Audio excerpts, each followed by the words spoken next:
Muito bem, alunos do Universo do Mecânico. E, como falei para vocês, né, a aula é focada na injeção eletrônica do motor 2.0 16 válvulas, tá? Mas vai ter aí os detalhes, né, do motor 6 cilindros também. Temos agora em 2 páginas, né, para vocês terem isso no material de aula, terem isso registrado, guardado, legalzinho, uma tabela de torques da motor 6 cilindros, o motor 2.7, que podem ver até pela descrição lá em cima, né? É o mesmo da Santa Fé, outro veículo também, né? Que já começa a frequentar as oficinas, né? Começa a aparecer mais no dia a dia. Eu já tenho trocado muitas correias desse motor da Santa Fé, tá? Velas. Então começa a aparecer e aí há necessidade de ter as tabelas de torques. Então, na tabela de torque aí está em 2 páginas, tá? Nós temos os torques do motor 6 cilindros, tá? Então temos as descrições dos itens, né? Vai desde aí de bomba de óleo, tá? Vai com os torques em newtons metro mais graus, tá? De cabeçote, de bloco, ou seja, mostra para vocês uma tabela que dá para torquear um motor por completo. Só para identificar, como a tabela está aí em inglês, né? Temos o item na primeira coluna, né? Qual item que é. Na segunda coluna, a quantidade, né, de parafusos ou porcas, tá?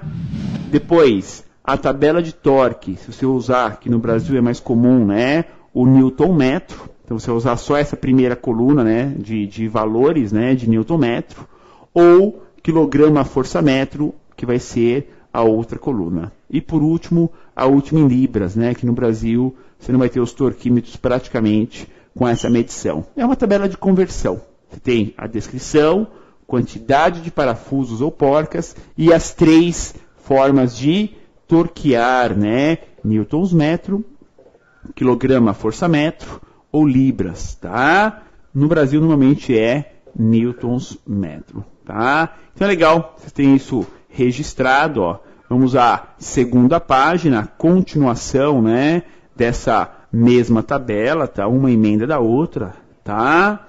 E aí vai os comandos de válvulas, ó. O primeiro item, comando de válvula, né? Depois vem, pode ver a quantidade de parafusos, tá? 24, 12, 16, o CVVT, tá? Em si, você tem aí torques para quando for mexer no motor, ter tudo isso em mãos. Essa foi a intenção de incluir esses valores para vocês. Legal? Fluxo cruzado. Tá aí um cabeçote da 4 cilindros. Então, voltando para 4 cilindros, né? Ó, podem ver aí, ó, pela lateral do cabeçote, né? 1, 2, 3, 4.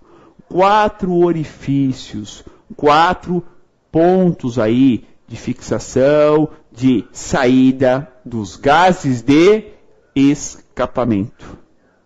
Estão vendo aí os 4 pontos? Né? E já tem aí a fixação do coletor de escape do motor 4 cilindros. Como é um carro grande, né, uma SUV, o motor de 4 cilindros fica pequeno ali dentro. O motor de 6 cilindros, tanto é que é o mesmo carro, cabe um motor de 4 cilindros e um motor V6. Né? O carro, o tamanho é o mesmo, né? Então, quando ela é o motor 2.0, 4 cilindros, temos um espaço bem legal para se trabalhar, né? Bem tranquilo, tá? Vamos lá. Fluxo cruzado. Pela própria disposição do motor 2.0 de 16 válvulas, temos os coletores num formato, numa constituição chamada cross-flow. O que é o cross-flow? Ou seja, fluxo cruzado, com o coletor de admissão de um lado do cabeçote e o coletor de escape do outro. Assim, há um melhor fluxo natural da mistura. Ou seja, entra o ar e o combustível, é comprimido, ocorre a combustão, sai para o outro lado. Ou seja, cria-se um fluxo lógico.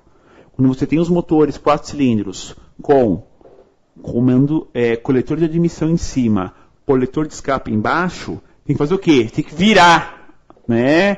Cria-se um fluxo no sentido de virar dentro da câmara de combustão. É um ciclo não lógico, tá? O fluxo cruzado, né, de um lado para o outro é muito melhor. Quer um exemplo? Quer ver, ó? Vamos pensar, motor AP. Pode ver aí, ó. Um Gol, Paraty, Saveiro, Santana, um motor AP. Que lado estão os coletores do motor AP? Lado direito do bloco, não é isso? Ou seja, tanto que o motor é até inclinado, né?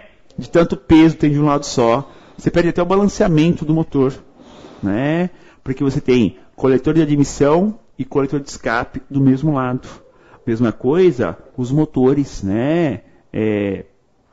De alguns outros veículos que são assim similares, né? Você tem a admissão e escape do mesmo lado. Opala, motor de 4 ou 6 cilindros do Opala.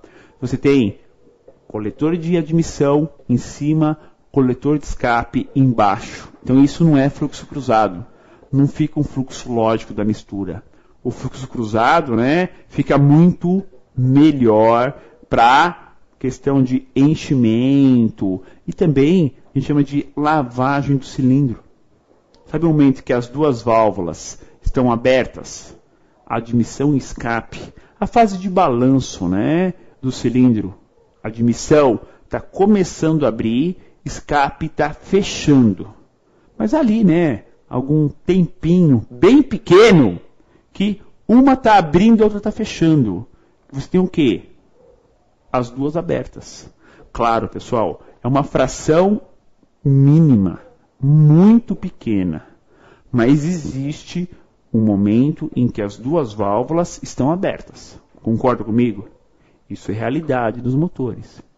Quando você tem um fluxo cruzado, né, há uma facilidade para esse fluxo e ocorrer uma pequena lavagem do cilindro, ou seja, passa um pouquinho da entrada, né, para a saída.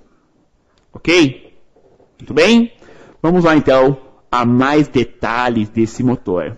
De novo, 2.0, 16 válvulas da Tucson, tá? Corrente. Ué, como assim corrente? Por que corrente? Tá? Estão vendo a parte de trás do cabeçote?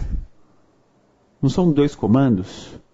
Observem que temos aí, ó, um espaço grande, né? Como se fosse encaixar alguma coisa nessa parte de trás, né? Por que isso? Vamos lá. Apenas o comando de escapamento está ligado ao virabrequim pela correia dentada. Já já nós vamos ver o diagrama de válvulas, tá? Já já. A ligação entre o escape e a admissão, ou seja, entre os 2 comandos de válvulas, é por uma pequena corrente dentro do cabeçote. Então, na parte de cima do cabeçote, sem a tampa de válvulas, você tem uma pequena corrente, né? E as engrenagens nos comandos.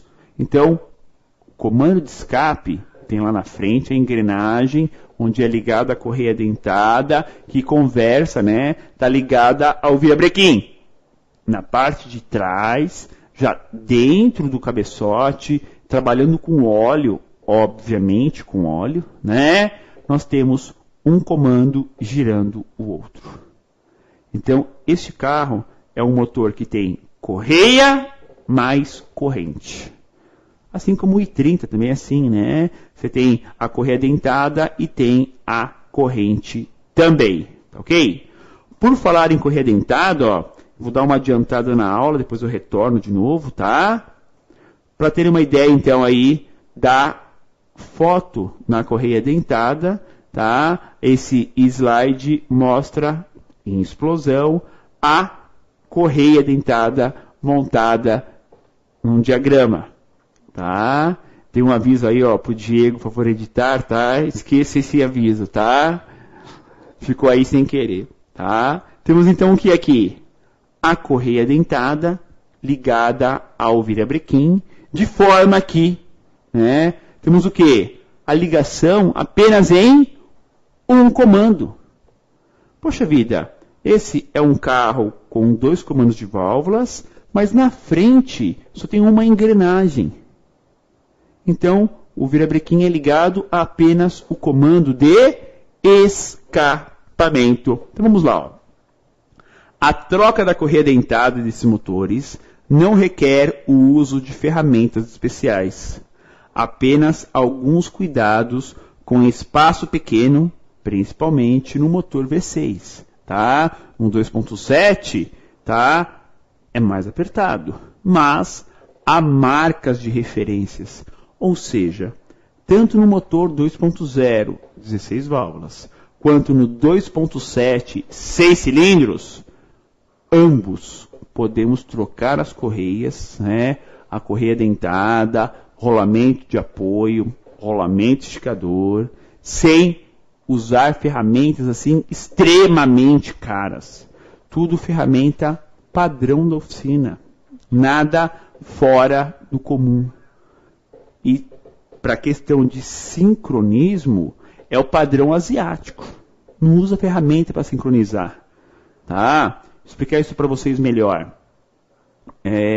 Os carros franceses, praticamente todos, precisam de ferramenta para sincronizar, né?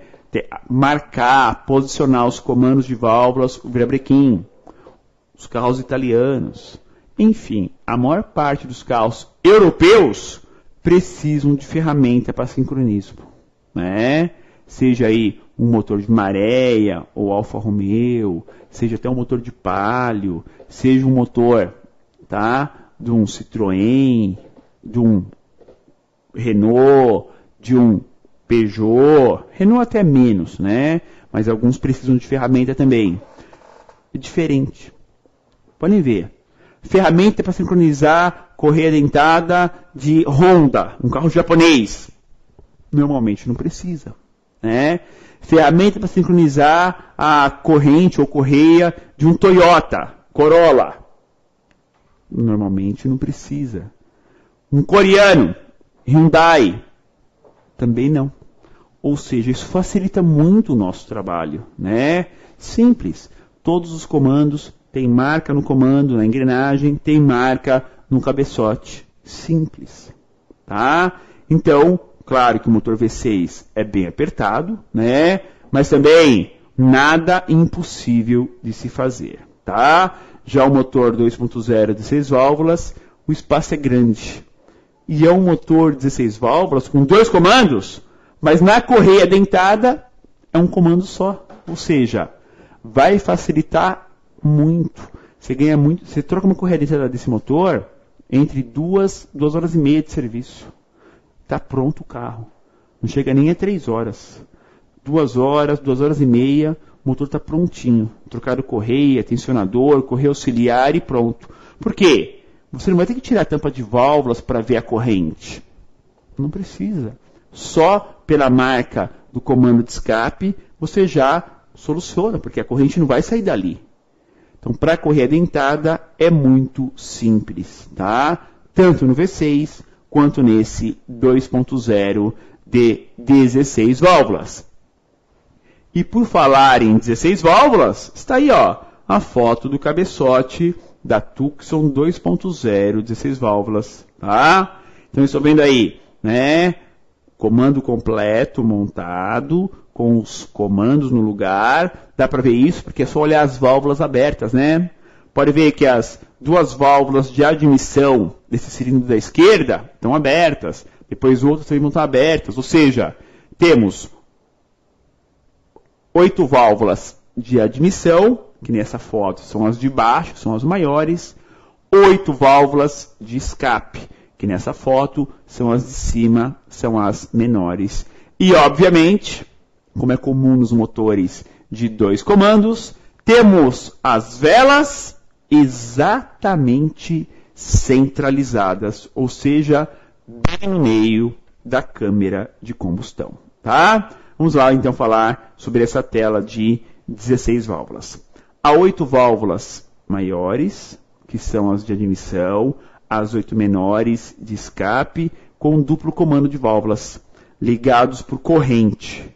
As velas ficam bem centralizadas, o que melhora, né, a eficiência da combustão também.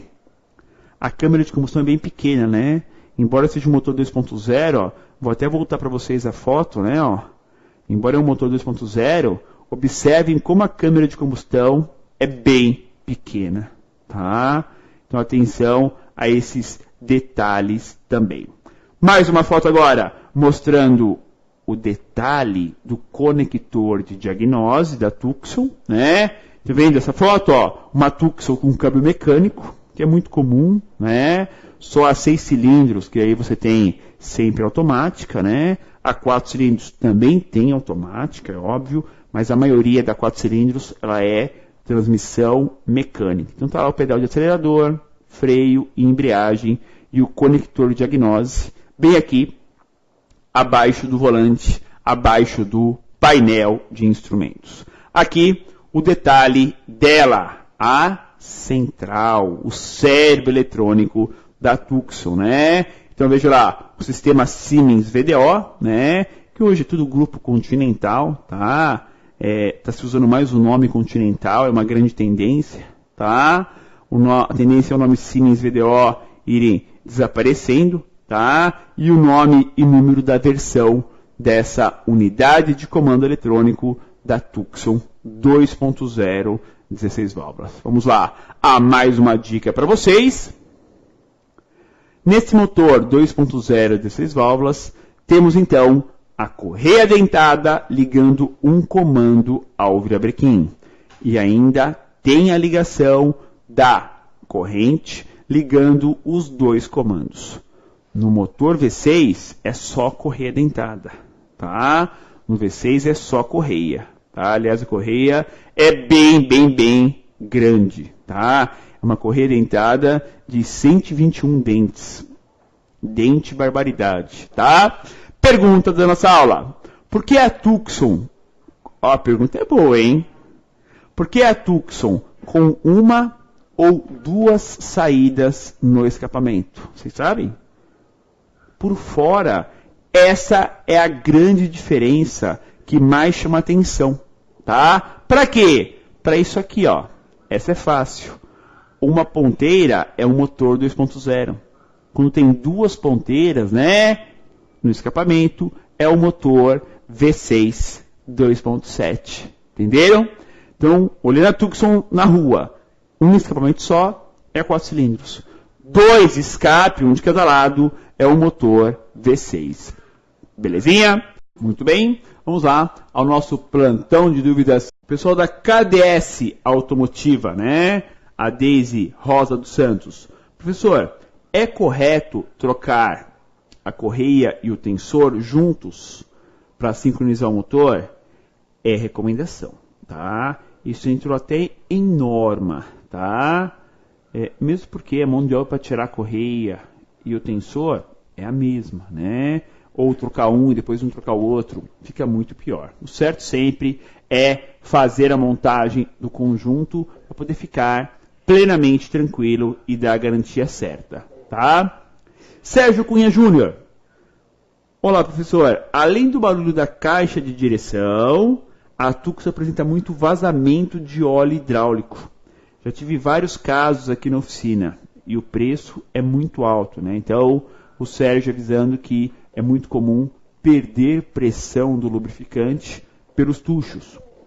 O Washington Lucena Bandeira está perguntando, a caixa de direção desse carro é elétrica? Não, é hidráulica normal. Correia, bomba hidráulica, correia normal, tá? E, claro, bomba hidráulica normal, tá? Então não é elétrica ou eletrohidráulica, nada disso. Araújo está perguntando, olá, professor, você comentou sobre o crossflow, né? O fluxo cruzado do coletor de admissão escape. O ômega 4.1 é crossflow ou não? O Opala 4.1, não. Ele é o coletor embaixo, o outro em cima, né? A admissão embaixo, escape em cima.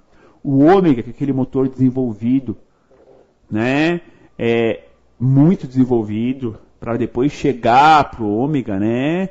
Usou primeiro o 3.0 em linha, depois o 4.1, né? Aí sim, o 4.1 já virou crossflow, já virou fluxo cruzado, tá? Dúvida, vamos lá. Antônio Mendes Dutra, professor, os sistemas de funcionamento, parâmetros, é igual ao que existe nos outros Hyundai? São muito parecidos, realmente, tá? O princípio de funcionamento é o mesmo, mas tem algumas características diferentes. Danilo da McCar, professor, a troca da correia dentada da Tucson 6 cilindros, a média de preço de mais ou menos quanto tempo de serviço? 5, 6 horas?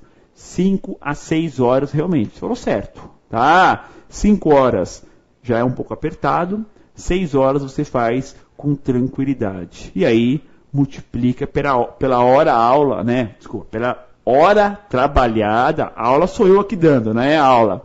Hora trabalhada na sua oficina. A média no Brasil hoje é R$60, tá?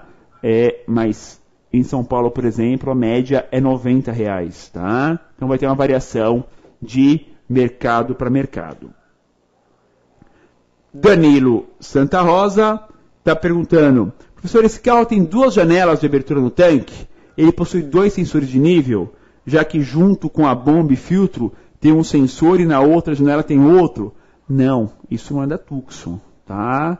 O que tem muito nisso, que você tem aí um tanque dividido no meio, em BMW, em TR4, em L200, são os carros que tem um cardan passando no meio do tanque, tá? Na Tucson você tem uma bomba só, tá? Com acesso por baixo do banco, tá? Então é mais simples, é mais comum, tá? Mesmo os que tem o furo do tanque, né, no cardan, né, para passar o cardan, você tem um sensor de nível só. O que você tem geralmente é uma bomba para jogar o combustível de um lado para o outro, para a bomba principal, tá?